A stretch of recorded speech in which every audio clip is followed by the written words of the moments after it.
Hello, and welcome to Othersider Studios. I'm your keeper for this evening, Sade or Ambra, she, they, and tonight we are continuing with Arcane Corps AfterMath, doing a deeper dive into our characters after the realization that the dollmaker has seemed to make a rather large play. What do our cast of characters do in response to the aftermath of this revelation? Tonight, we will be checking in on Mo, the professional, played by Jazz Brown. You can follow them on Twitter at @Cinderscore. Mo, feeling personally responsible for the release of the Dollmaker and the consequential death of 6 Corps members, attends their memorial service with the support of people. She meets a woman there that seems to radiate power. Who is she, and how does she know Theo? Mo is visited by her departed family during a time when she needs them most. She is also visited by Damien Coffee Lucas as a means to provide support as well. Audrey calls Mo to their shop on Caligo Avenue to call in her favor. Seems simple enough. Look into someone named Paul Jennings. Who is that, and why does Audrey want them dead? And finally, there seems to be a leadership shift within S12. What does that mean for this remade family unit? Will they be separated or not? Content reminder. This will be a series that focuses on the following elements: violence and combat, trauma and processing trauma, grief and processing grief, minor body horror, dark imagery and concepts, descriptive scenes of death, no gore, that may be unsettling or dark, illusion and altered realities, memory manipulation, and creepy atmosphere. Please take care of yourself if these elements or how they may be portrayed make you uncomfy. You can always catch us on the VOD later or YouTube. Now, without further ado, let us continue. Mo, you are driving to Nassau County. Nassau County is located in Long Island. It's east of the city. So if you're in Brooklyn, I think you just go straight east. Does Mo have a car, or do you take the company car? I guess is the best way to put it, because both are valid. I have like not a sedan. It's like a truck, but not quite. What do you call those? Like Escalade-esque. I have an Escalade. You have an Escalade. It's got to be big enough to drive all my kids around. So I know, but like that is the last vehicle I like. And that's all. Like it's just like an Escalade, and I'm like, oh my god. so listen, I don't have a lot of expensive tastes, except for sometimes. When it comes to cars, this is a new lore bit for Mo. When it comes to cars. Yeah, baby. Mm-hmm. All right, so 100%. That's stuck in my head, and I love it. All right, so you're driving your Escalade. You're about it's usually like an hour and a little over an hour to get to the destination you're going. It's turning from city gravel gray backdrop, or like neutral colors, to more lush suburban vibes as you're entering Nassau County. You're about, again, this drive takes about 1 hour, but it's about 30 minutes in, 40 minutes in. In your passenger seat, you have Theo, who is leaning their head against the window, but leaving propped up on their hands. Y'all now in this situation don't really talk that much, because you might have already had enough pleasantries or conversation when you started the drive, and now it's just a very low car sound, as well as maybe something in the background in terms of radio. Not like this is K1B7 Light FM, nothing like that. It's just maybe lo-fi vibe music in the background, just so that it's not silent. You might have put it on so that it wasn't silent, because it was awkward at that point. Mhm. Um, you're both dressed in dark clothes. What is Mo wearing exactly? Dress, pantsuit? It'd be closer to a pantsuit, um, a collared blouse, and slacks. Um, they're not out of style, but they're. It's clear that she's had these clothes for a while, and they are reserved specifically for this purpose. Okay. And juxtaposition, Theo is wearing a very sharp suit. Um, like probably rented it or just got it. Either way. Um, so black shirt, black blazer, pants, sharp shoes as well. Hair is put up into a bun.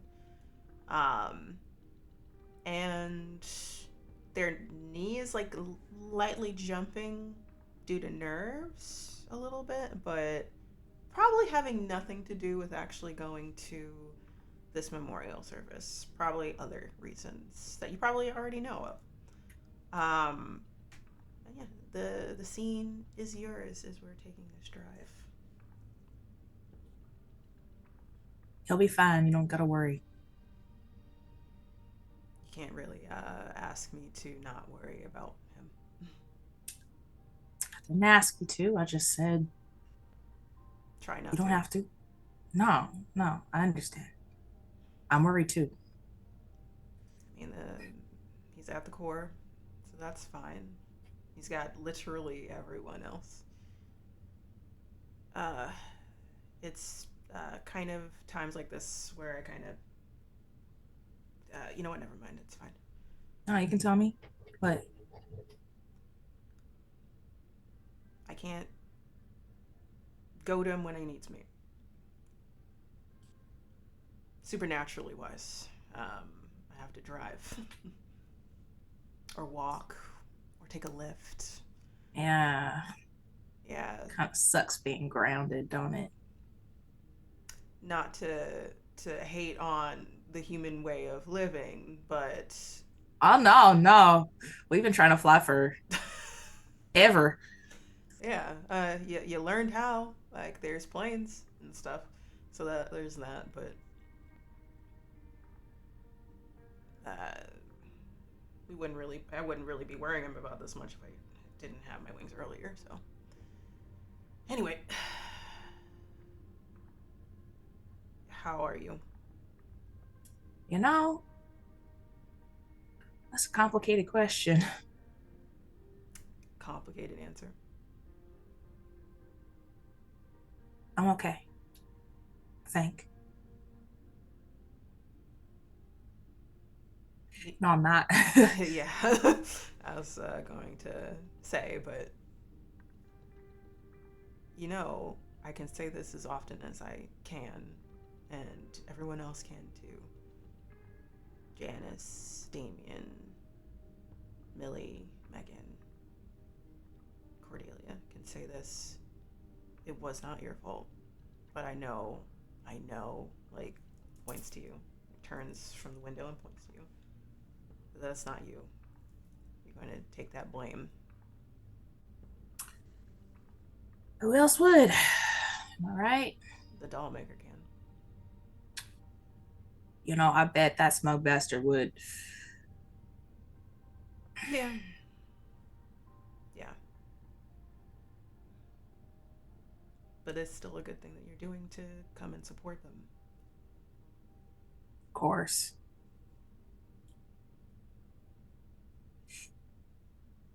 It might not be my fault, but I did it. So I gotta take responsibility for it.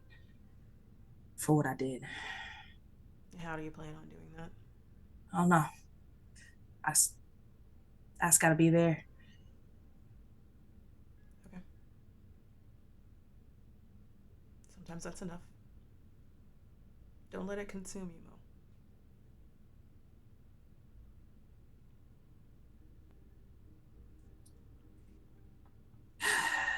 I thought I'd gotten used to the feeling of being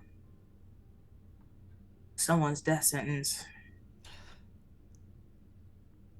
It's been a long time, though, since I had to face that down. Wasn't that a different feeling that you're talking about? When you think that it's your duty, it's easier. But they're just people.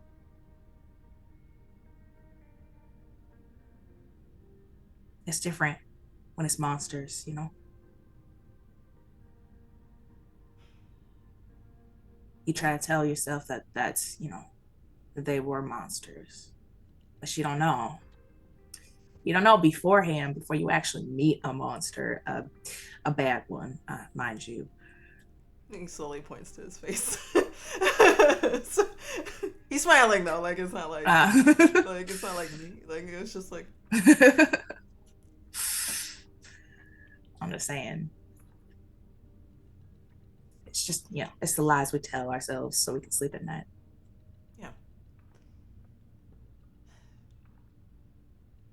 He is gonna like dip, like he slowly like pulls away from the window, like fully sits back normally in his seat, like dips and like pats his pockets, dips into like the inside coat pocket of his blazer, pulls out like gum, like like a stick of like a, you know, like the little packet of gum, and hands it to you, like shifts it so like one of the sticks what's out.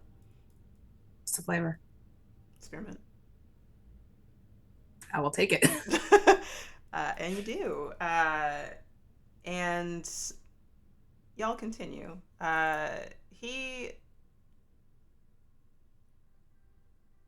He's going to, as you like pop a gum in your mouth, he's going to take a deep breath. Listen,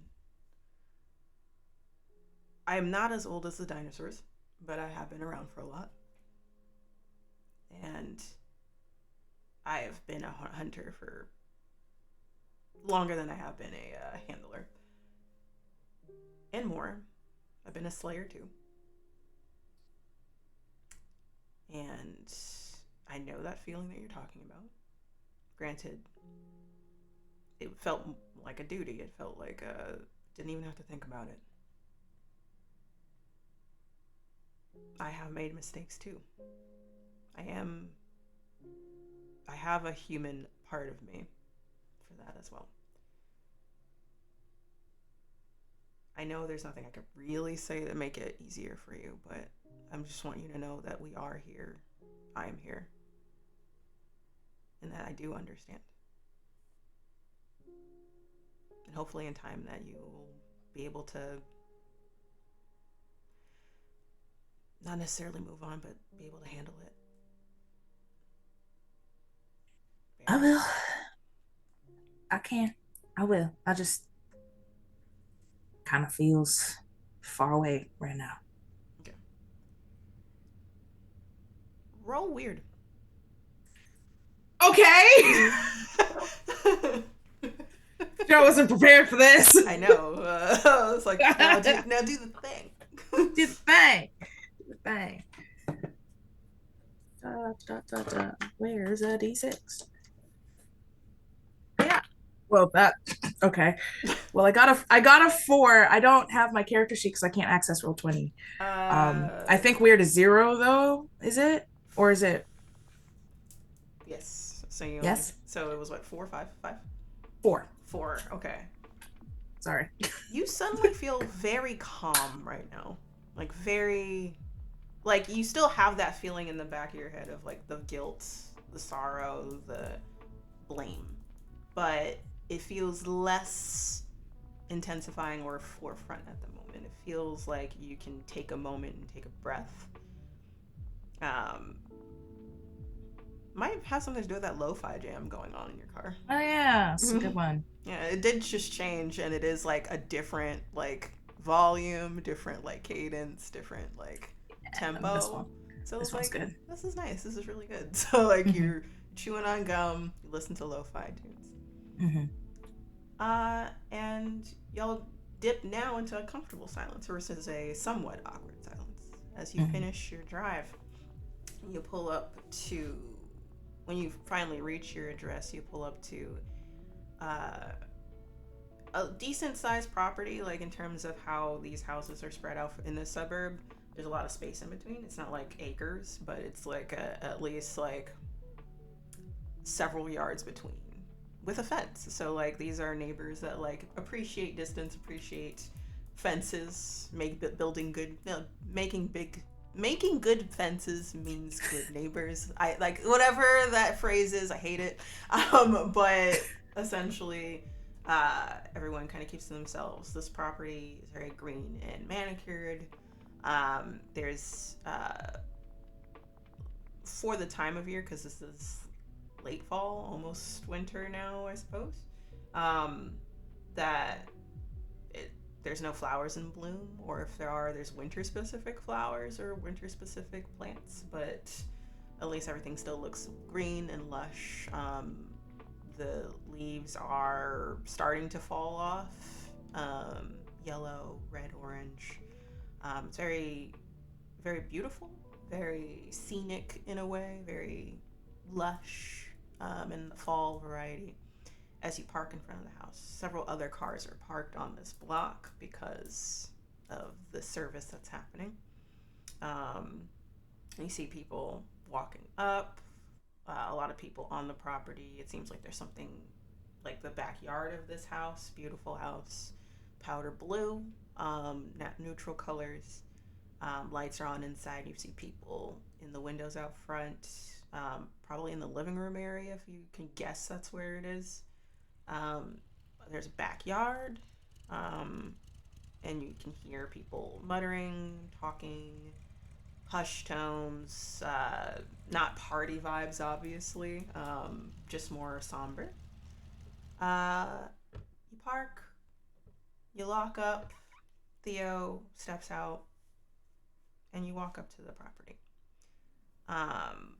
As you enter, several people turn to you. You identify a lot of them as people from the Corps, that nod to you as you enter, like wave at you as you enter and stuff like that. And then there's some people you do not recognize. Less people you don't recognize than you don't. You're assuming those are like family members or next of kin of the people that passed away. As you enter, you can smell something like food wise. You can smell incense probably. In another room, you can hear that muttering of people talking that was you can hear kind of from outside, louder as you're entering. And you enter the living room. Of course, there is no bodies here. This is a memorial. So what you see when you enter the living room, you see several pictures that are up, of these people, 6 of them. None of them that you identify immediately, but like you kind of guess one of them in terms of potential stature and vibe that you got, as one of the guards that was with Marcus. Um, and you see several of those people you don't know or recognize kind of sitting. Some of them are somber, some of them are actively like crying but not like wailing. A lot of people patting them on the shoulder or talking with them in hushed tones. On the other side of the room, you see Janice, in a dress, black power dress if possible. Like, you know, like just like, oh yes, very always cut no matter what. Red hair in a tall ponytail. They're wearing a jacket that like matches very well. Tall heels. They don't notice that you both walked in, but they are talking to someone, probably another family member. The scene is yours. I know I talked a lot, but the scene is yours. That was great. No, um, I think first I will go survey the photos, and commit their faces and names to memory. So you see a mix of faces. You get their names. There's a pamphlet somewhere that lists all the people that have passed in this tragedy. You see Adele Rich, who has Hold on. curly. Are you trying to look for like a pen? I could just copy and paste this to you, right? No, it's too late. but if you want to like write it down for memory purposes, and it's just like Yeah. yeah, okay. Adele Rich built like a tank, actually. Woman with curly, strawberry blonde hair, that was short. Uh, they look like they were like taller and more built than you. So at a glance, you're like, oh, that's weird. Like someone like that Yeah, being that's taken oh out. Uh, Gwen Sharp, who was more svelte, had dark skin, in uh, cut in a bob, like a black bob, with bangs. So they're more svelte, thin, but like had like a swimmer's body, essentially. So lean muscled. Rosie Wilson, who did not look like they were a guard. They might have been like an attendant or someone that like kept an eye on the place in terms of signing people in, maybe, or anything like that. So you look at her and you immediately can tell probably that like wrong place, wrong time, was not prepared for this at all. Um, and then Colby Warner is the the guard that was with Marcus. Has pale skin, freckled, um, brown hair, uh, cut short down on the sides, swooped in the front, has a widow's peak.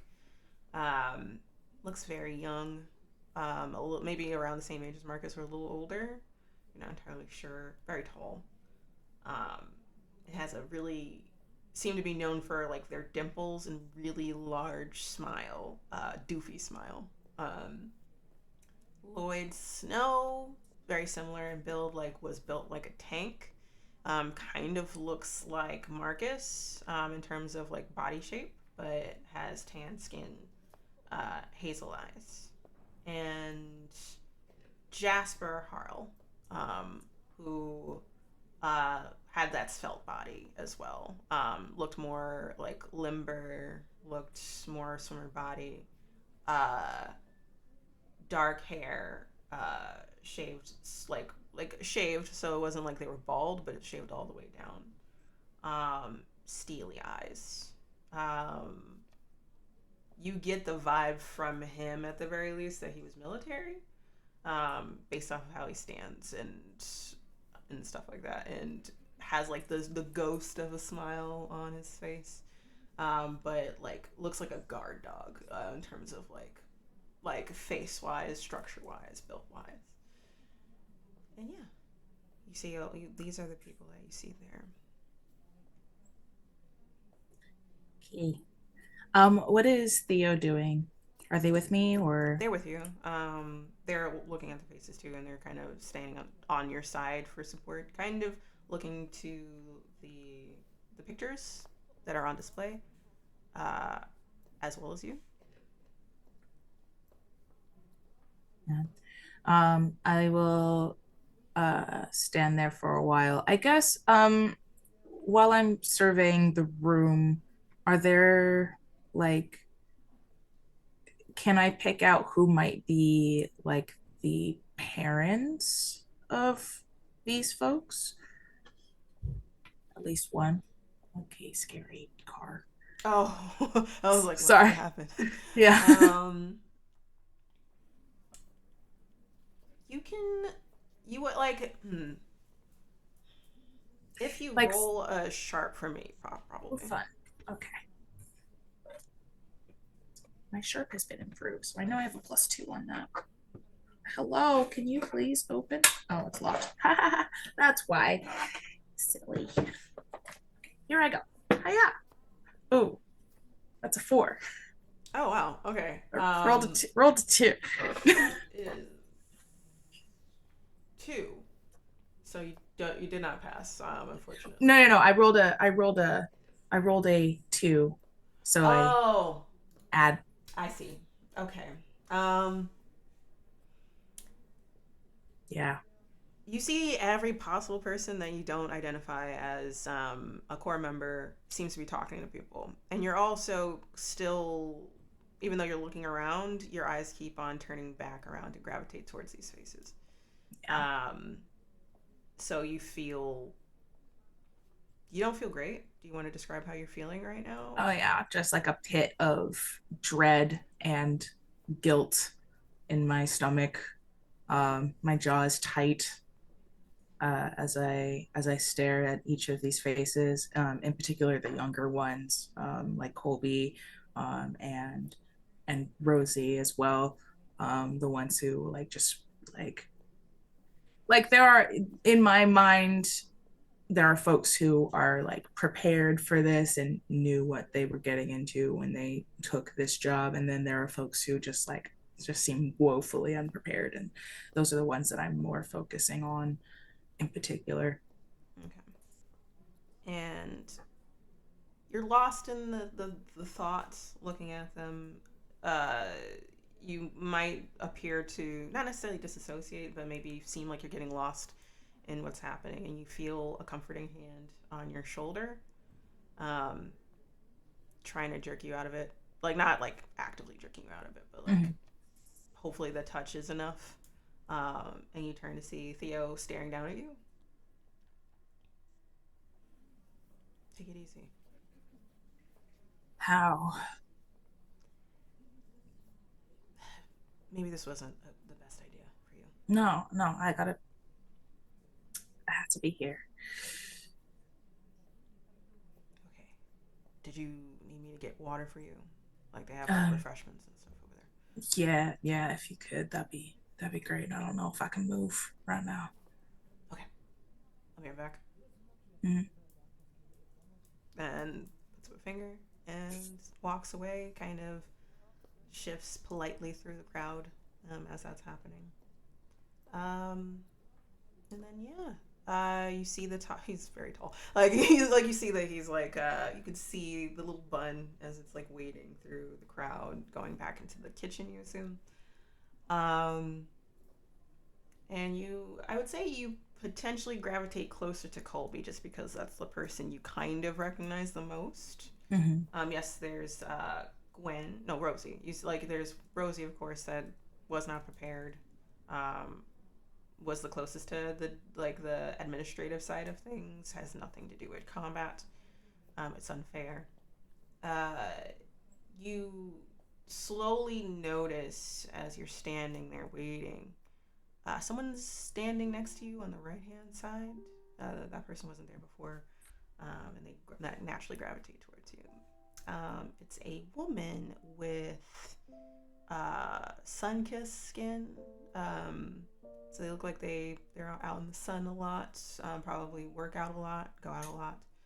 Um, uh, Blonde, medium length blonde hair in ringlets.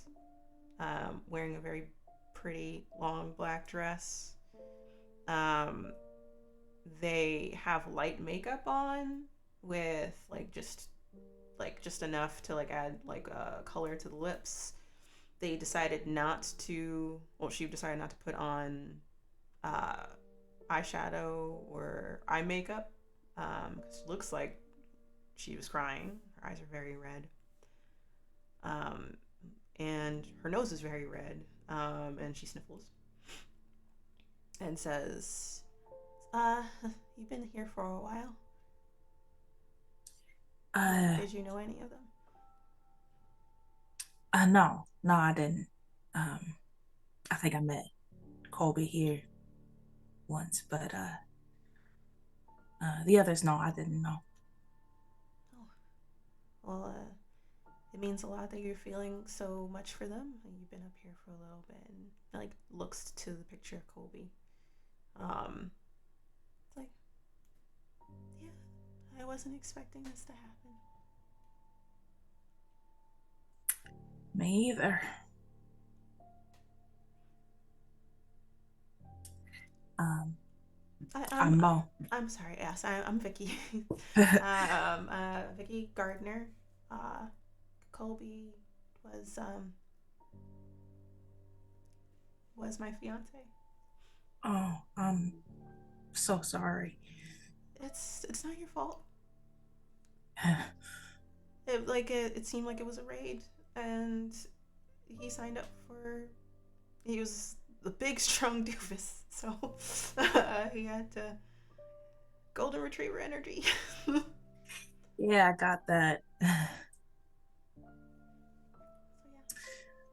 Um, So I'm so sorry.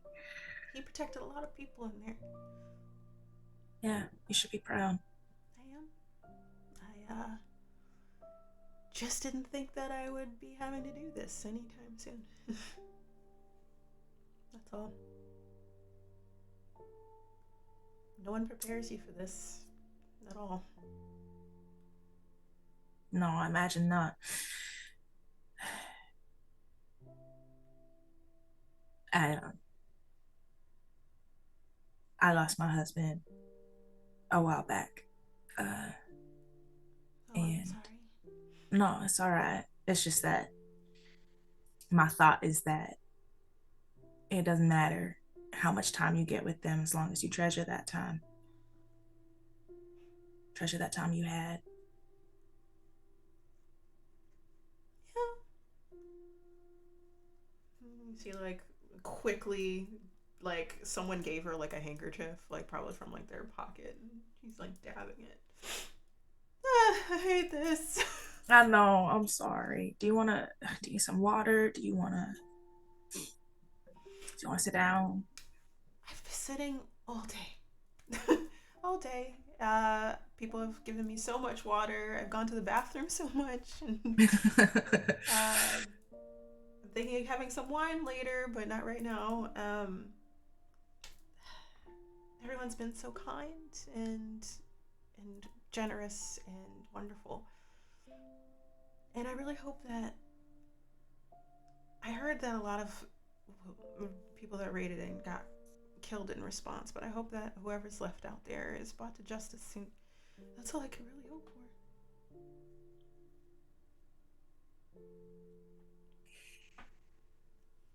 If I have any way I could help, I'll do it too. I appreciate it, Mo. Everyone's helping, but you don't have to put that on you. And just as you get ready to say something, Theo walks up with 2 glasses of water and solo cups, probably not glasses, because Of course. and slowly hands you one. Thank you, Theo. Of course, and looks down at Vicky, nods his head, and is like, "I got this for myself, but did you want water?" She's like, "Oh no, but I appreciate it. Thank you. I'm going to go talk to my family now. Just take a moment. It's been wonderful, but I'm a little overwhelmed. So thank you." And then nods and walks off. Theo watches her walk away.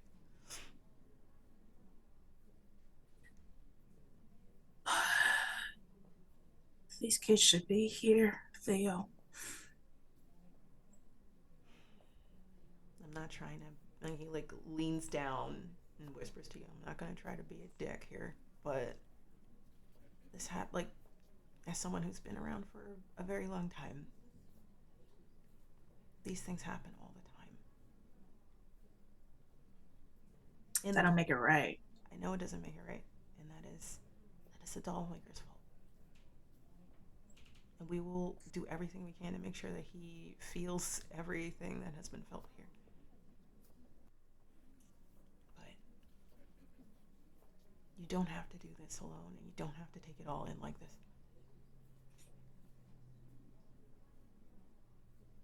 I will take big gulps of my water. So, at that, he okay, chill. I would say that Janice rolls up. Probably immediately notice. Actually, she probably notices you as soon as you do your gulping, because it's a very Mo move. I am not going to talk right now. I am going to drink. Same thing with coffee and same thing with water, right? So like you see like the whip of her ponytail in your direction as soon as you do that, and then Theo's like gesture of like Jesus from the corner of the room, and then you see her like she was talking to someone and she's like, excuse me, and up to you if you want to like leave Theo where he is or you want to bring Theo to that conversation. I'll leave him. Okay. Like I gotta 1 sec. Yeah, sure. And he goes off to the side, probably to like say his condolences and is drinking water properly. And you meet Janice halfway, not in the middle of the room, but like on the side of the room kind of situation. And she looks you over and like looks somber at you in terms of like knowing you're not feeling well. Like nods. Well, I'm glad you can make it. Of course. Same to you. Though I'm not sure if this is helping you or hurting you. A little bit of both, maybe. Complicated. I see. Yeah. Well, you're here in time. Someone's going to be speaking, just to everyone, and before everyone can either stay and reminisce, talk with the family, next of kin. A lot of people are providing financial support as well, or just in general support. And as you know, not everyone here knows about core business, so. But yeah. Yeah, if there's anything I can do, let me know. Well, you're already doing it. You're helping us. We're all helping to like catch the dollmaker. I mean, more than that. Anything else. If I can think of anything, I will let you know. I'm pretty certain Theo will let you know. But you being here and listening and providing support is enough. For now.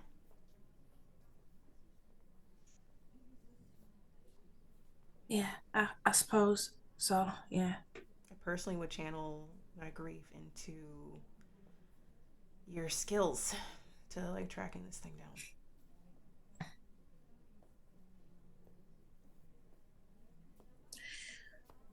I will. I just needed to do this for myself too. Okay. Janice has wine. Like this is not a water thing. Like Janice though looking very like put together. The only sign that you have that they're not doing terribly well is one of their feet is like tapping a little bit. One of her feet are tapping. Can you roll? Watch you pass this. Can you roll sharp for me? Sharp? Mm-hmm. Did you pass? No, I mean, yes. I rolled a 2, so the total is 4. That's just another 2. It's fine. You're done, guys. All right. No more for you. You don't notice anything about her. There you go. So, she takes a deep breath. Okay. And she gets ready to open her mouth to say something to you. But then, just as you say that, there's like you hear from that threshold between the hallway and the living room where everyone's gathered, and the vast majority of people are gathered. You hear the heels first, like they click, and they're slow, somber. You turn instinctively to the sound. It oddly like quiets the room, the muttering. Like there are still people talking, but like less so. And everyone turns and sees a woman, tall in stature,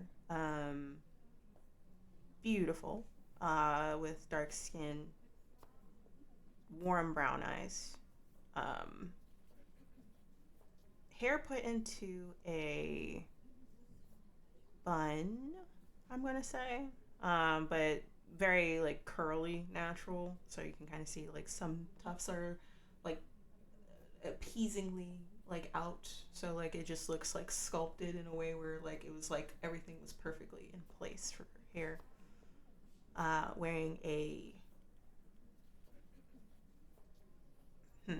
black pencil skirt suit situation. So like has a blazer, a beautiful blouse, jewelry, necklaces. Um, you notice, and you don't have to roll sharp for this. This is something that you would just naturally notice. Thank goodness. Her hands are tattooed. It's like both hands are tattooed. And you can't make out exactly what the tattoos are, but like for her, what she looks like, and tattoos on her hands is kind of like throwing you off a little bit, but and black heels with red bottoms as she walks in. She is, you get the vibe of power, oddly, like, or the vibe of someone that demands eyes on them because leadership quality about this person. Her face is very somber. And actually, roll sharp. So what did you roll in terms a 10? You got a 10. Okay, so Theo's like on the other side of the room, like the immediate other side. As you watch this woman walk in, demanding like attention, just in her aura, I guess is the best way to put it. Theo looks to them and guards their face very well, but knows exactly who that is. And knows them very well, but is staying where they are and not approaching. This woman. Hello, everyone. My name is Gloria. I've come here as a representative from the Corps. I want to provide my deepest condolences to all family members, next of kin, that have been going through this tragedy today. We are grieving the losses of 6 very wonderful individuals that were talented, brave, strong, diligent, wonderful at their jobs, and they will be missed. We provide love and light to Adele Rich, Gwen Sharp, Rosie Wilson, Colby Warner, Lloyd Snow, and Jasper Harle. They will be sorely missed. I would love to say that we are providing any support that we can at this time, financially, emotionally, mentally. We provide services having to do with grief. We can provide some form of compensation to help in any capacity if that will leave any form of devastation behind if they were a supporting figure for anyone here. And we will provide a phone line for any support that we can provide on our end as well. I am deeply and greatly sorry for your losses. Just know that we will all be here. We are all just a phone call away. She like bows her head and looks to Theo. There is an exchange of some sort, and then she walks away. Walks down the, I guess, like an impromptu aisle, because this isn't like set up like a normal funeral, but like walks, people move out of her way immediately. Some people that are those family member next of kin walk up to her and greet her and talk with her, and she talks naturally with them. Unless there's something else you want to do, we're going to end this scene.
Well,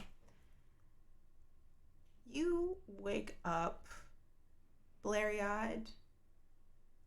You're kind of in a seated position. You're slumped. You have blankets surrounding you, like white and fluffy, or like white with like a little bit of red accent, for the time of year holiday. The you are you don't recognize where you are for a split second because this isn't your apartment. This isn't Theo's house. This isn't the core. And the ambiance, you're on a couch somewhere, and the ambiance is very warm and inviting. There's a there's candles. It's dark outside wherever you are. Street lighting from outside. Uh, Probably from wherever you are, there's lighting, and maybe in the hallway or kitchen area that is just enough light. And you then notice that you're leaning into someone, and there's an arm around you, around your shoulders, holding you loosely but surely. And someone's leaning their head on top of yours. You can hear the background noise of a movie on in the background. You can feel the lighting from that TV hitting you in the face. It's like the only disturbance in comparison to the warm lighting. That scene is yours. I kind of look at the person holding me. I look at the arm around my shoulders. I follow it up to the face. That face looks down at you, and a very familiar face looks back at you. It's Dion. And there's a pause between you as he looks down at you.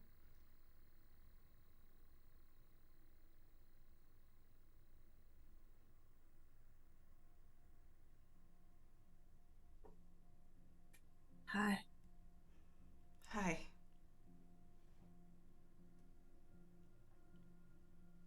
He leans a hand up, his other hand, to like cup the side of your face that is now exposed, now that you're leaning to look at him.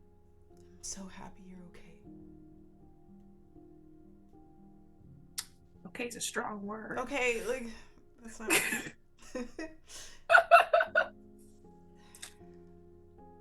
You're not gone. I can still see you. I can hear you. You didn't say yes. I'm so happy. Because of you.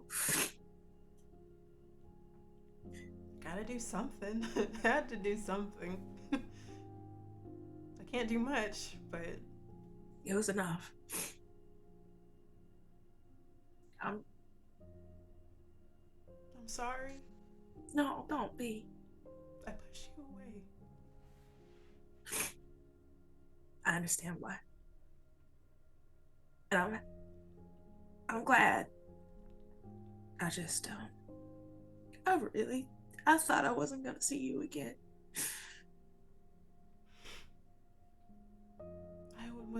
I didn't think I was gonna see you again if things kept going the way they did. Well, I'm happy to see you now. Only get a few of these. I know. I don't know what to do with it.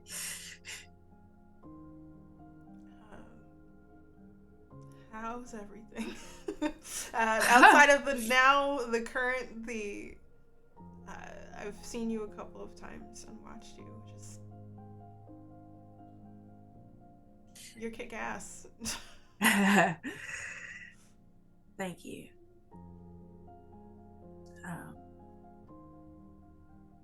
I'm good. Kids are okay. You have a handful. I do. But I love them. And I can tell they love you. You keep them alive. I do my best. You did the damn thing. He rubs a thumb under your eye. I'm crying. I'm catching that. I miss you so much. Oh, I miss you too. I'm sorry for everything. I really am. Like I said, I wish we didn't go.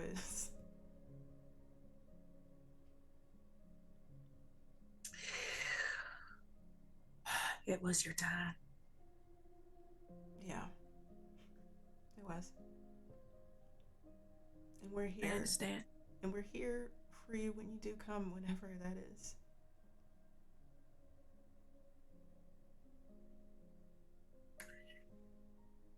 Dion, I met someone. I know.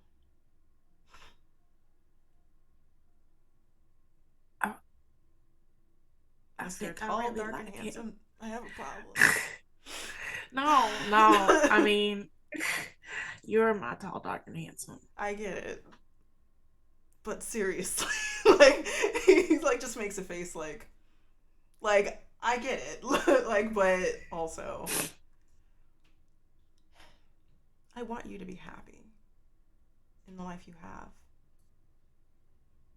That's all I've ever wanted. And I wish I could be selfish, but I can't in my heart be that way. That's what I love about you. I love everything about you, so that's like Okay, it's not a competition. it kind of feels like it. You hear like the soft, now that you're noticing the soft little tiny snores of Sasha, who is off behind Dion, like on the couch. They are in a blanket cocoon of like several blankets. Of course. They have a stuffed animal of some sort. Probably an ugly doll. I'm gonna say like an ugly doll because I love those. I'm not sure which one, but and uh, she looks like she's about 6 or 7 here. So you can kind of now place when this was. You see off to the side there is a Christmas tree, and there's no presents yet underneath the tree. So this is maybe the week of Christmas, not Christmas Day, not after Christmas. You would know because there would be wrappings all over the goddamn place. Mm-hmm. You see the stockings. Y'all don't. I don't think y'all had a chimney, but like you have a place to put it, kind of thing. So like just to have the vibe. You remember this moment very well. It was like one of the times you felt the calmest, the least like weren't working as you weren't going off to tour anymore. I think this might have been the first time where like you spent a holiday where you all planned out everything and made a whole thing about it. And it was like the one moment when you felt the happiest as a family together. Not that you didn't, just like that in memory. This is the peak moment. You probably lean around Dion to see her, and he looks over his shoulder at her too.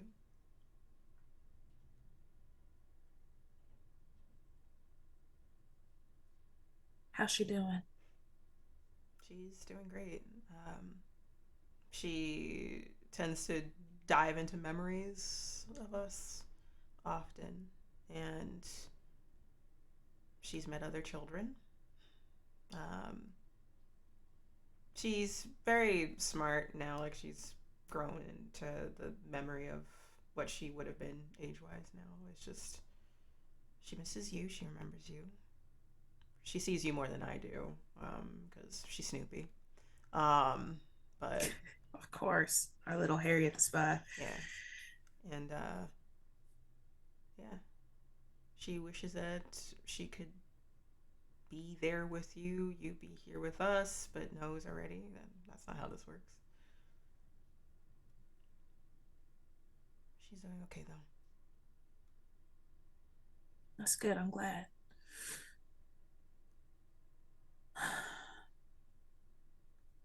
She be graduating this year.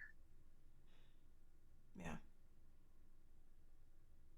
I was thinking that she would be an FBI agent or something, or CIA, and then I would have like a whole heart attack, and I would demand that she wouldn't, and I would love it if she was like a scholar like her pa. But I don't think that was her jam. I don't really think that was her thing at all. I don't know. She could surprise us, you know. Mm-hmm. That's true. Even now, though, she's Snoopy. Maybe a detective. I don't know. PI. Something like that. But Mm-hmm. yeah. Are you gonna stay safe? I Please? wish. Me, of course, always. Come on. He makes a It's face. me. He makes a face at you. It's just like, what were you gonna say? No, nothing. I just this is nice. This is nice, and I am half tempted not to let go, but I can't hold on forever. Just give me 5 minutes. Of course. Like leans forward, kisses you on the forehead, and pulls you in as close as he can without like squeezing you like too hard. Mm-hmm. I'm gonna miss you.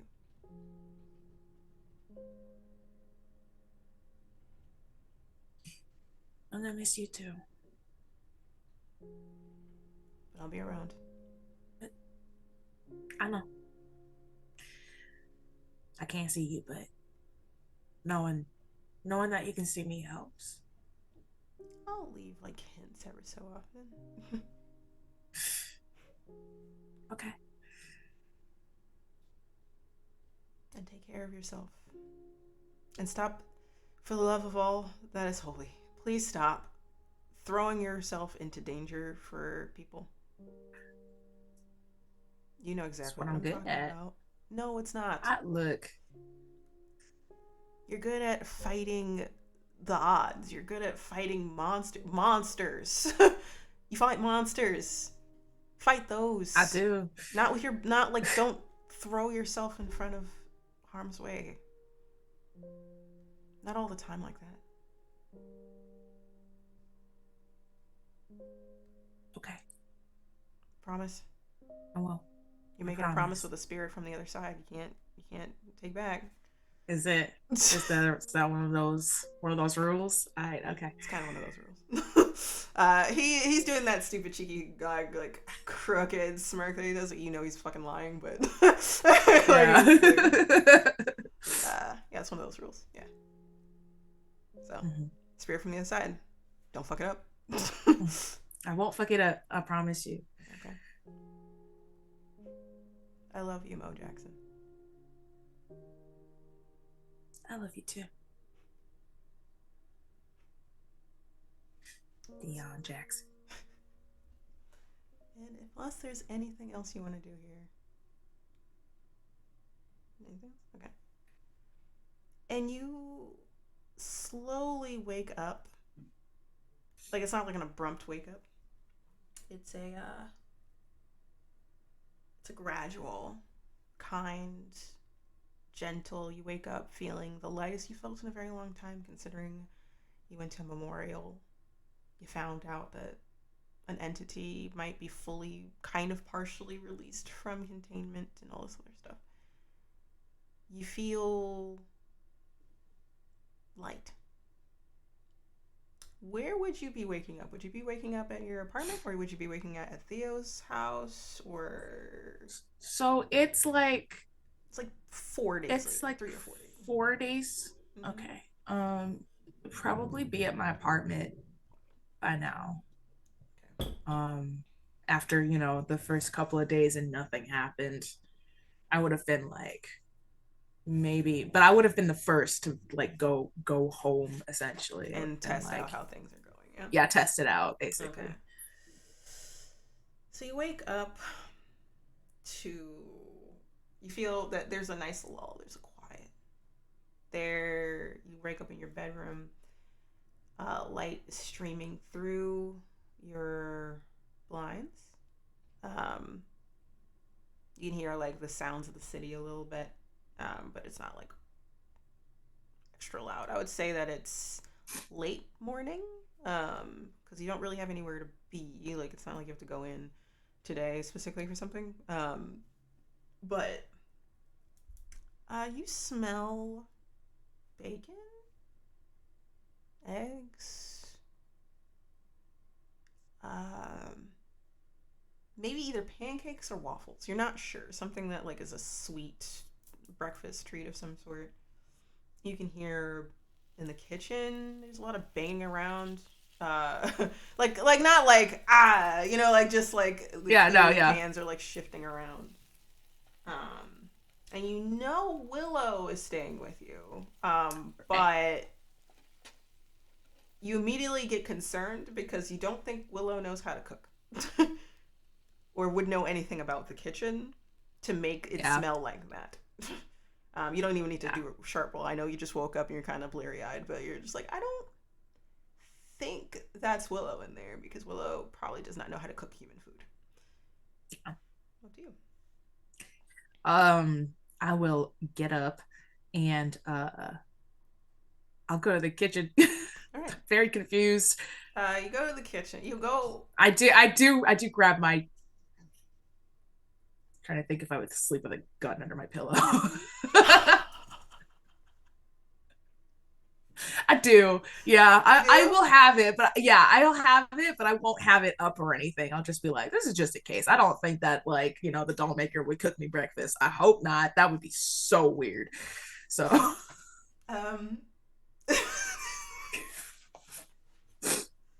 definitely not, but so you got your gun. I'm assuming the safety's staying on at the very least. Of course. You step out of your bedroom. You're stepping immediately to the living room. There's the couch where Willow is sleeping. You can kind of see they're awake, but like they're not like getting up. You can kind of see like the tips of their feet on the arm of the couch that's like dangling and stuff like that. You can see that they're humming to themselves, so probably like either on a phone or doing something with their hands in front of their face for distraction purposes. So clearly it's not Willow. And they're not concerned, is the best way to put it. So like they're not, who is that? Like, because clearly they're awake. And you go into the kitchen.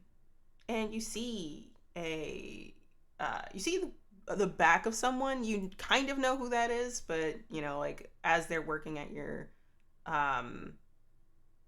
stovetop, they already finished making eggs. They already finished making bacon, and they're making pancakes.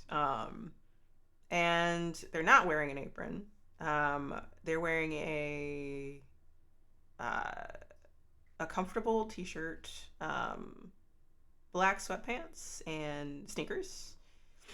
In the house? Do you have your shoes off in the house? Yes. Some people don't do that. All right. Okay. So. Okay. No, I do. So if Mo does that, then this person definitely is taking their sneakers off the door. So okay. Some people do. I don't, but like I've met several people that are like, I don't care. Walk around with your shoes on. And I was like, this feels weird. Wow, that's horrifying. That is horrifying. I mean, they're valid. They're valid. It's fine. I've made a mixed thing about that.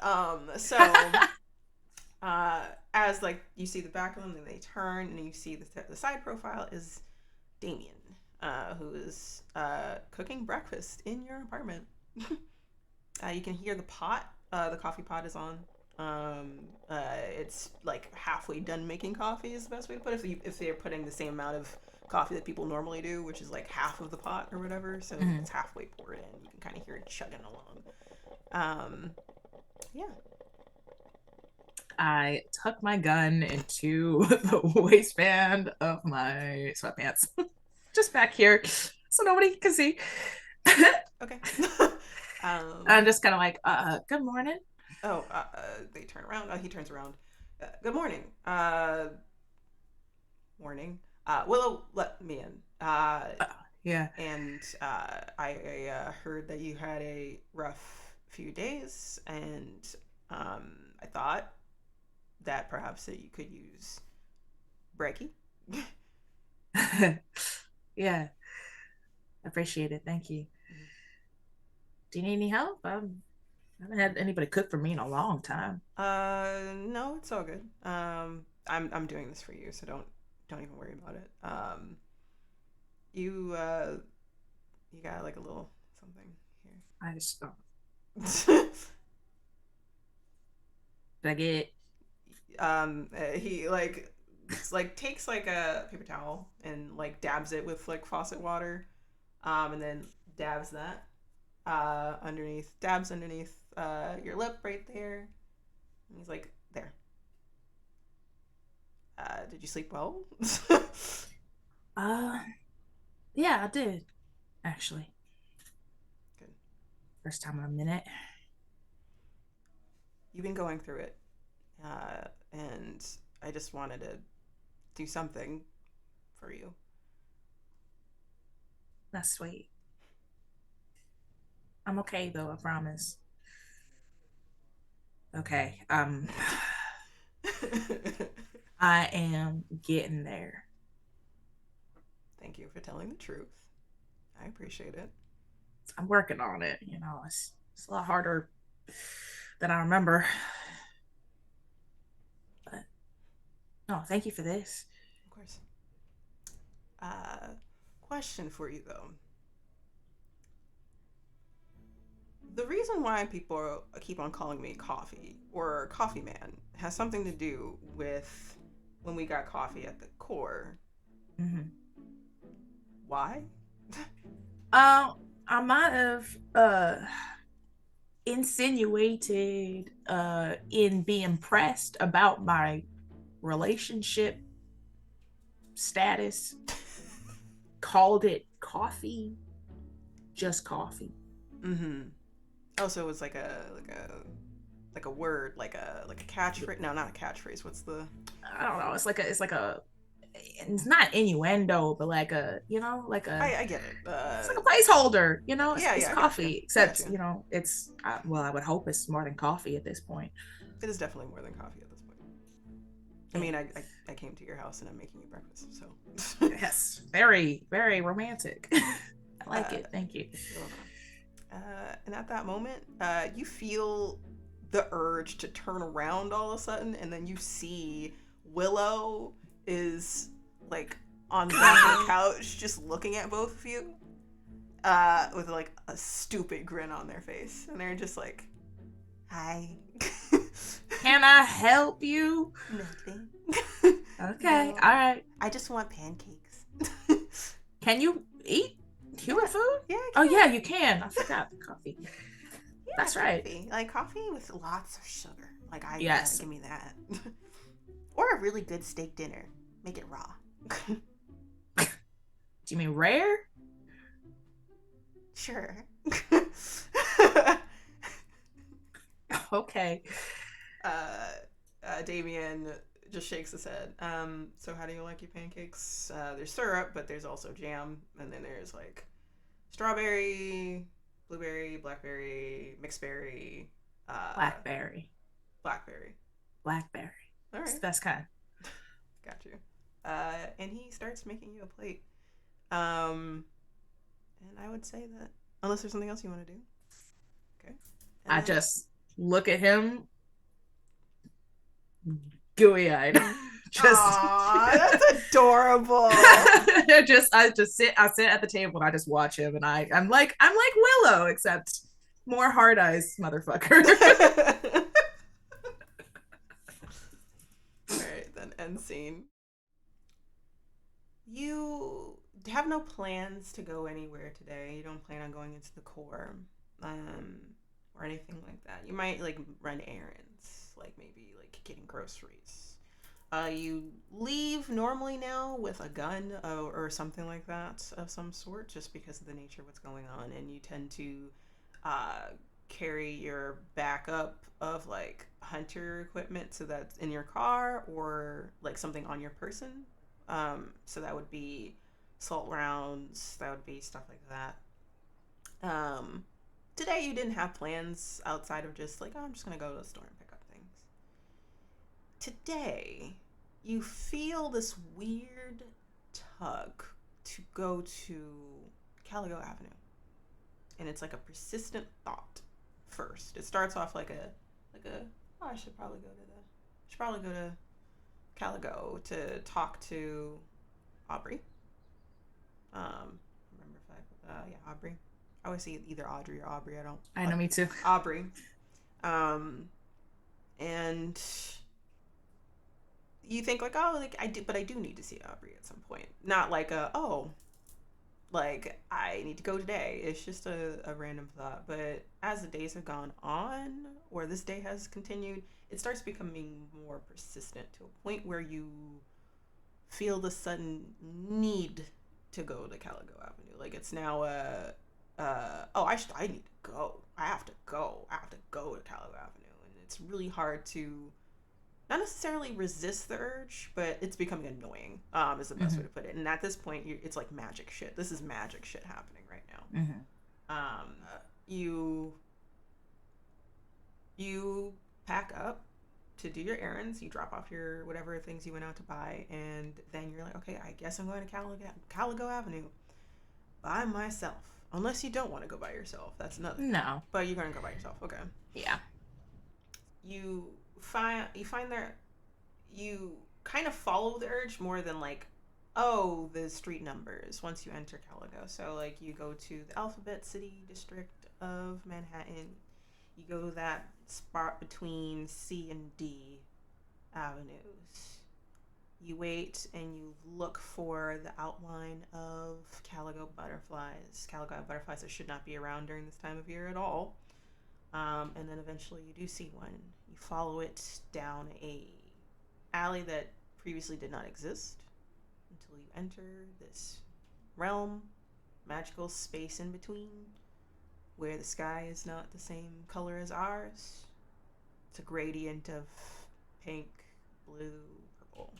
Seems to shift, and it just seems like buildings that are towered over themselves, not the way that they're supposed to. Very mirror realm like, very magic wise. A lot of people are doing like street magic, literal street magic. You Some people are not wearing glamours, so you see them for like what they fully are. You walk down the street. We're kind of remembering certain places you passed by before, when you were leaving, and then you come up to that alley that you had that fight with the other dolls in, and this is like your like benchmark in my brain. It's like right around the corner kind of thing.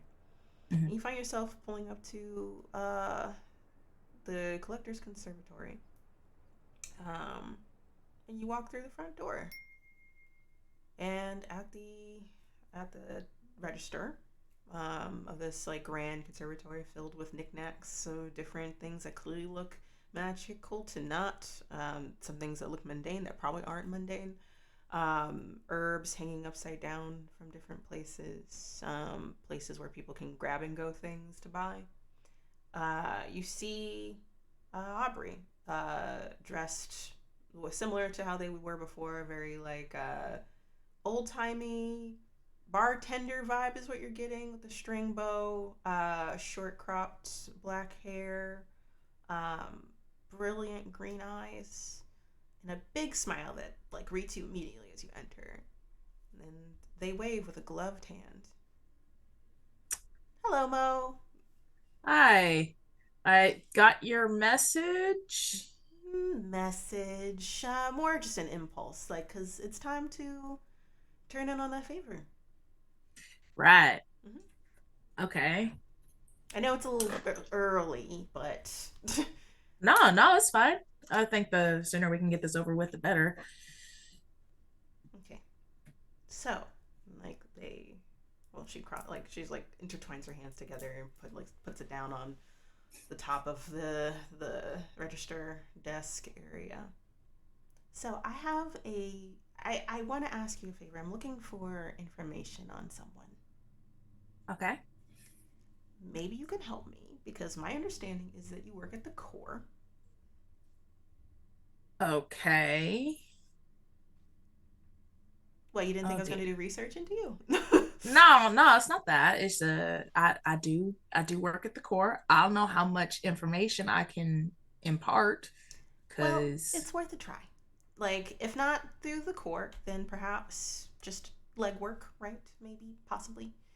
okay. Um, or maybe you can ask someone that could help you and you can deliver that information to me. I'm looking for someone named Cole Jennings. Cole Jennings.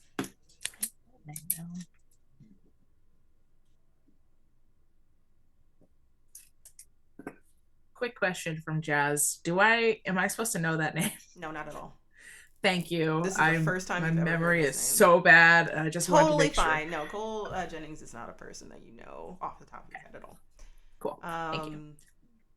And it's like I'm looking for someone named Cole Jennings, and there's no times table on when you get this information for me, but I would very much appreciate it if you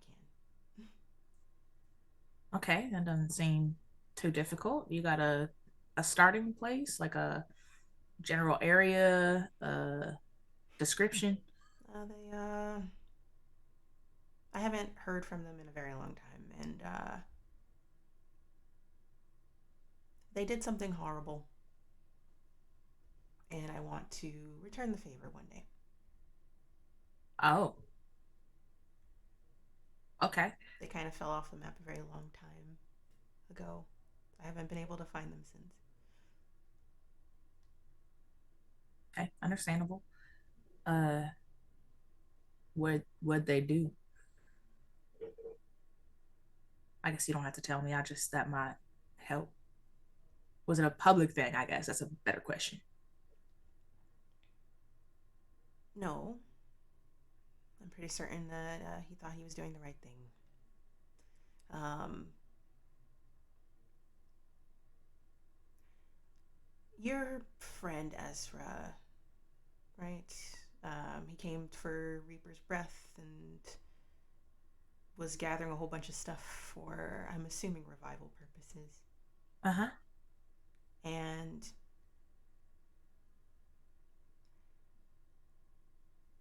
when you don't have something like Reaper's Breath or Devil's Favor, and you try to revive someone, you erode the soul. Someone I cared about very much was attempted to be revived and they shattered.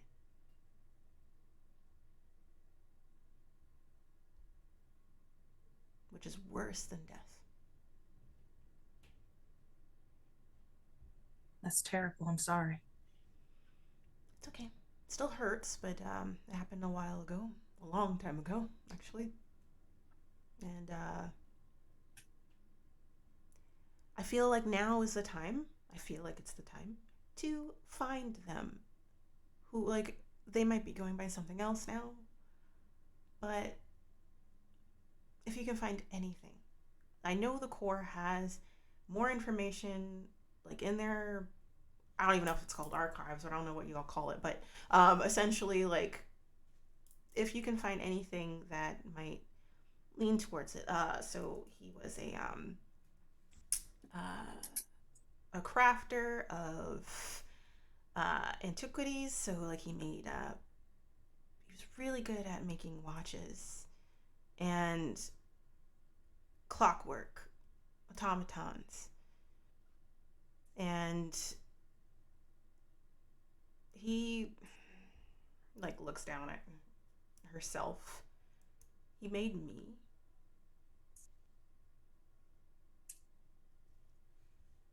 Okay. Still processing. Hold on. Oh. Oh. Okay. And I mean, I was once human, but uh, she like pulls off like her glove. You can see that like it looks like a hand. It looks fine, but you notice that like it's such detail work around the joints. You could see that it's like knotted at each joint, and you realize that like she has like a hand that looks like a prosthetic, but it's so detailed. It looks real. It looks very realistic, like a normal person's hand. Mm-hmm. It's like a life-size doll, perhaps. Like that is what's happening with her hand, and made me this body. Puts her glove back on. He needs to pay for what he did.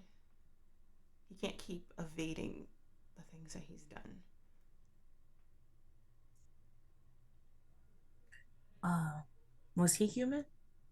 Yeah, once. And about how long ago was this?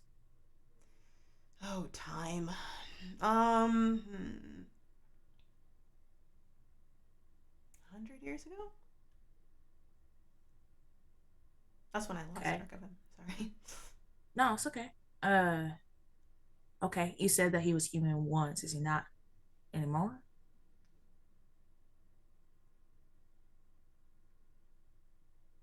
Okay. Do you know what he is now then? No, Not sure. not sure. Okay. Yeah, I understand. Um, I'll do this for you. Absolutely. Thank I'll you. find out what I can. I appreciate Of it. course. I know it seems silly, but that's why I was asking specifically for core information because they got a lot of stuff in there. Is my gist. If I could get a glimpse of inside of there. Sorry. It's okay. I get it. I'm a bit careful now about the information that I give I out about understand. the core. Yep. Mm-hmm. How are you doing? You came you like last time you came to my establishment and had memory loss. Is that over? Is everything Yeah, okay? that's over. Uh-huh. I got my memories back, so we're good. I'm okay.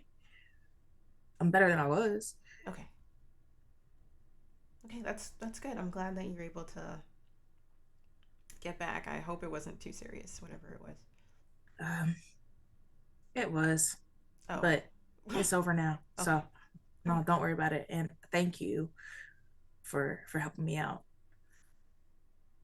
I really appreciate it. I appreciate you doing this for me. And again, no time limit. I've been waiting this long. Mhm. I'll get back to you. Is there anything else you can think of to tell me about Cole Jennings?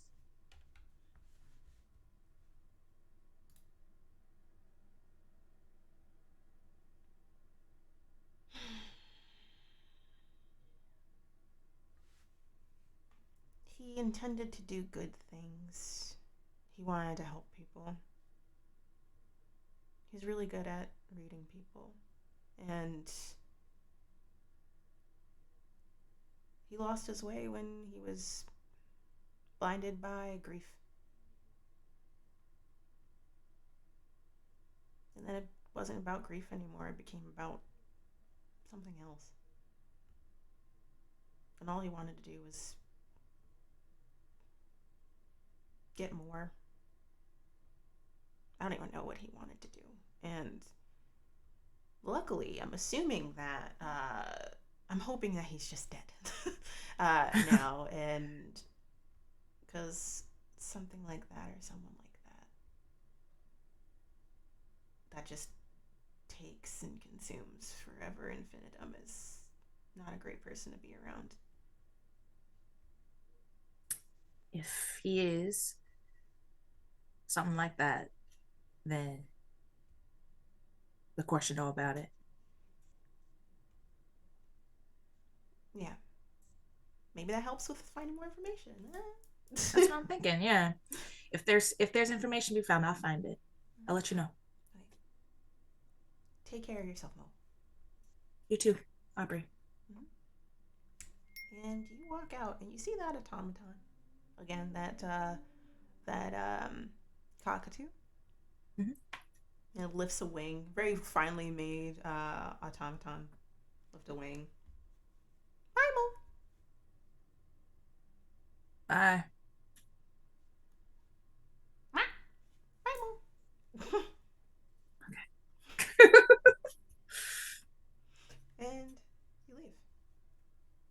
End scene. Unless there's anything else you want to do in Caligo for some reason. Alright. It's been 7 days since what happened with the dollmaker.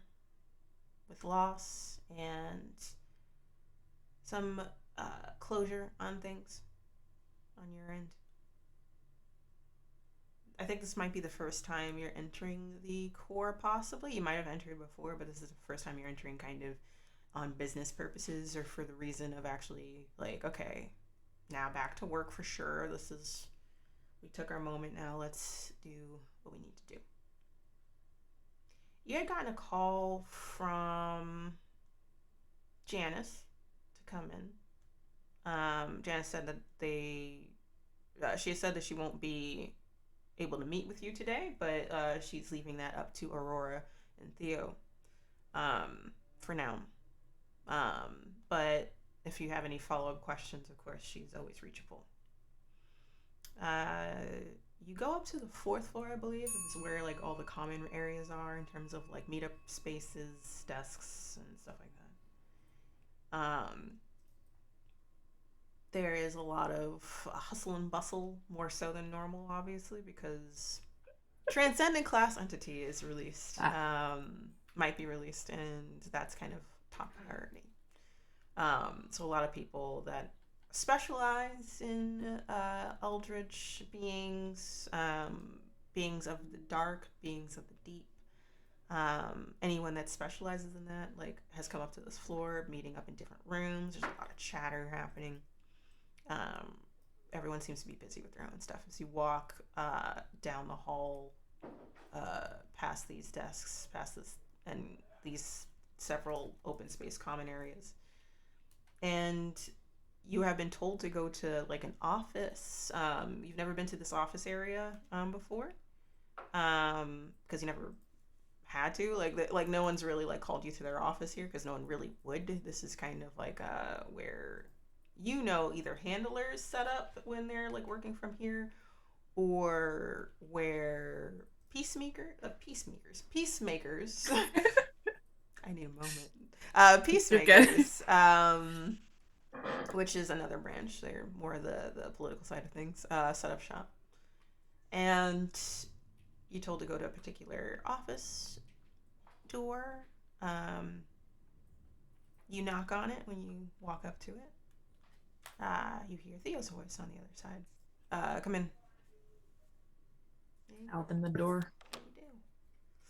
You see Theo leaned up against, not against the window itself, but like the wall next to the window, which is a very like tall, like floor to ceiling factory style window that looks not what it looks like on the outside, which it looks shattered. On the inside, it looks like it's all put together, pristine, clean. And across from him, like behind the desk with him, who's standing there at attention, and there's a woman you have never seen before, but she sounds extremely familiar. She has tan skin, full lips, painted red, has a beauty mark on her cheek, her right cheek. Long wavy brown hair, and warm brown eyes. And she's talking in an accent, and you know that accent very well. It's Aurora. And she cuts off immediately what she was saying, so you don't even know what they were talking about. Essentially, like Theo was prepared to continue the conversation. And he's like, "Hi, Mo. Come in. Hi, Hi. Aurora. Yes, it's a pleasure to meet you finally in person, Mo." Yes, it's good to meet you too. I really thought you'd be blonde. What? You Ew. just sound blonde. I'm sorry. Oh, I didn't mean it as a insult. Well, no, I'm not blonde. I'm a brunette, as it were. So there it is. If you would not mind taking a seat, we have many matters to discuss. Oh, close the door behind me. Take a seat. Theo like side eyes her really hard. Like you get the vibe immediately that like it could be because they're both technically your boss, and it's just this thing, right? So like, Mhm. sit down. Aurora takes a seat on Theo's desk, and Theo just like eyes her, like kind of wanting her to not sit on his desk the way she is, but he's not the type to like fight it too hard either. So like, Mhm. just like, so he just eyes her, but like just thinks of not bringing it up. It's fine. Aurora starts talking. So we have a couple of updates for you. I have a couple of updates to you. So one, first of all, I am your handler. Me. It's me. I am your handler, not him. He points to Theo. Theo just this point does glare at her, like narrows his eyes at her. It's like it was temporary. Like she's like, I understand that, but now I am your handler, your permanent handler. Permanently? Yes. Oh, I mean, okay, that's fine. Don't sound What's too disappointed. It's not. I'm not. Look, I'm not disappointed. You're great, Aurora. I don't feel like I am. I feel like I was. No one talked to me. No one updated me about anything. I was worried, and peeved. peeved. I was irritated. Oh, uh, I'm sorry. I didn't mean to peeve you off. Theo like just lifts a hand up, just like trying not to like laugh out loud. Uh, don't do that. Like this is not What? funny. This is not a laughing matter. Okay. You're right. I'm sorry. I'm sorry. So, you're our handler now, Yes. permanently. Yes. What's gonna happen to Theo? Like she looks over her shoulder at Theo, who like immediately corrects himself after like trying not to laugh. Like, yeah.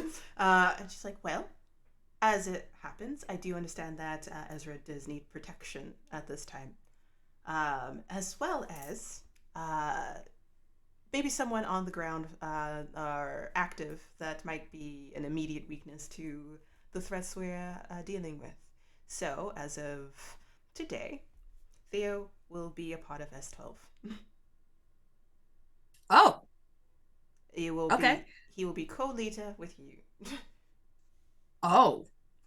Theo just stares at you like, yeah. We kind of have like a eye conversation where Mo is like, "Are you good with that?" And he gives back, not really, but also like this is the best decision to be honest. So like he understands why. Um, it's like yes. So he will be now an active member of yours, just because he has vast knowledge of what is going on, not necessarily with just the entity, but just in general, because of his extensive time at the Corps, as a hunter, as a slayer, and as a handler. It's kind of what he's known for. But he also is great at warding, healing. He is a great asset as a hunter in general. So he will be with you on that one. Okay. So I mean, I from don't this point have any. on, please do call me when something is going wrong. Yes, If you ma'am. need help, Yes. you need to like anything in general. I know I might seem like an icy bitch, but still, like, call me, please. No, no, no, no. Like, I never thought of you like. Look, you see I'm Theo make sorry. a face like, yeah, like, yeah, you are. Like, he was like, yeah, you are. Kind of just shoot him a look. Kind of shoot him a look. I didn't. We didn't mean to make you feel iced out. Okay, it was there was a lot going on in like a short amount of time, and it's not you, it's us. We just didn't have that sort of rapport. But if you're a permanent handler, then we can start working on it now, and I can work on the kids as well, and um being more honest. That's all I can ask for at this time, just in general. Like, this is a Okay. growing thing. This is a learning thing. I yes, I can be uptight, but I'll work on that in general. I know I can be hard to be approachable, but I will still be here to help you. Um, I will try to meet you all halfway. Okay. Yeah, we can Other meet in the middle. other thing. This is a more of a concerning thing. And like side eyes Theo really hard at this one, glaring at him, and he glares back at her, and this is like the tension in the room is ridiculous. But she's like, so Megan has made deals with a entity known as Nimue. Is that correct? A lady of the lake. Mm-hmm. Yes. You do know, just in general, a lot of people do not know this, but the Fae, we do not have connections with the Fae at all. We might have some one-off Fae members, but that is because they are either exiled or have decided not to return to the Fae realms for whatever reason. So they work as an independent unit. No one that is working exclusively with the Fae realms. We do not have access, um, or of any sorts with the Fae realms because they are kind of closed off on purpose. Megan has made a contract with Nimue, a couple, my understanding. And the last one was specific wording was what was the word again? Like turns to Theo, who's leaning now against the wall very heavily, to be a mediator between me and Nimue. And she's like, yes, wording, phrasing is extremely important. Mediation between these two doesn't necessarily just mean a conversation. It could mean mediation between realms. It could mean liaison. Oh. Oh. Yes. Oh no. An S12 member who isn't even a high level ranking member just offered themselves as a liaison between two realms. Okay. Why isn't she here then? I kind of feel like, I mean, I could talk to her. Absolutely. I just kind of feel like, Well, she's already been having a conversation with others at this point, but right now, the Fae have offered their hand to assist the Corps in any way possible because of this liaisonness. So they are now offering to create that established connection that we have desperately craved so long to have with them. They're just tricky. It's what they're known for. So we're going to have that conversation. But they do offer their assistance and help with us in terms of the matter specifically that we all have a genuine interest in, which is the doll maker. okay. Okay. That doesn't seem too bad. It's not too bad now. It's something that we was it the devil you know.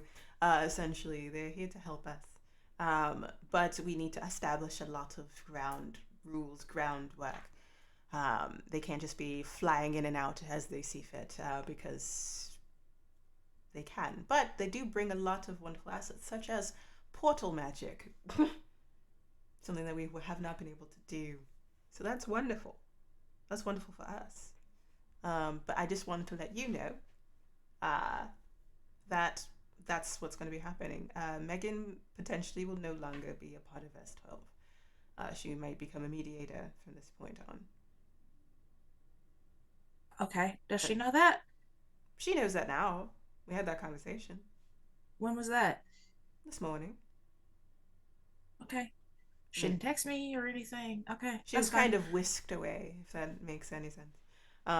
But she will be around. She's not in danger. Like, there will be. That's what the groundwork is of making sure that she's protected, we're protected. Fae are protected if they ever cross into our realms, because like we protect them, they protect us is the dealing that we're making. We just need to be very careful about phrasing. And I'm very peeved, like turns to look at Theo, that you didn't put a leash on her or talk to her about these things. He's like, oh yeah, because I'm watching her 24/7. I'm sorry, I was literally not present for several weeks watching Ezra. And it's like, oh, you're still the boss. It's still your job. It doesn't matter. It's like, I can't. I was given explicit orders not to talk to S12. Explicit orders. I'm gonna cut in really quick here. Both of them turn their head to you at the same time. Hi. I can take responsibility for it. I definitely knew this about Megan, that she sometimes will jump into things without thinking. But it seems that this might work out for the best. We just gotta be careful. Yeah. Sure. Okay. You said she's safe though. She's not in any danger. She is safe. As safe as you can be with an otherworldly entity and crossing into realms with the deal of being a mediator, yes. She's under the protection of the Lady of Lake, which is pretty helpful. Okay. Okay. I think I feel better about that, maybe. Maybe. Okay. Well, thank you for telling me. I gotta tell the others. I feel like you should have first say to tell them. I would say it was me and my duty as leader, but not leader, boss. But because it's y'all, you should be able to do that. I will step away on that one. Thank you. I appreciate it. Anything else? Well, as of today, we are starting to do detail work and looking into the doll maker. We are going to be starting with hunting down dolls, tracking them down, saving as many as we can or not, which is unfortunate. We have 2 in containment right now, working on hoping to separate them from the force that binds them, and doing research into that list of missing items that Chris so wonderfully tried to sell away a long time ago. Luckily, like is stated, we have saved a great deal of those. We have 8 already, but 2 of them were sold successfully. And we also need to confirm if there's anything else missing. Because we do not trust the doll maker at all. At this point. Makes sense. Yes. Skedaddle. Okay. I will. All right. Goodbye. Like Theo just like makes a whole face like, don't be fucking rude. He's like, what? That wasn't rude. I was just done with the conversation. He just like, this is your problem. Like, you know, he literally, this is your problem. And I skedaddle before they start arguing again. Okay, you're good. Cool. And scene, you leave, and that's where we're gonna end with Mo. How you feeling, Mo? I'm my brain is cooking. I'm thinking things. I'm having thoughts. Okay, all right. I do understand that. I do understand that vibe. And thank you for a good old cry on that one. But thank you, camera. but yes. I also cried. So yeah. Yeah, that was intense. So but yes. It was. Thank you for that, and we'll go on with the next one.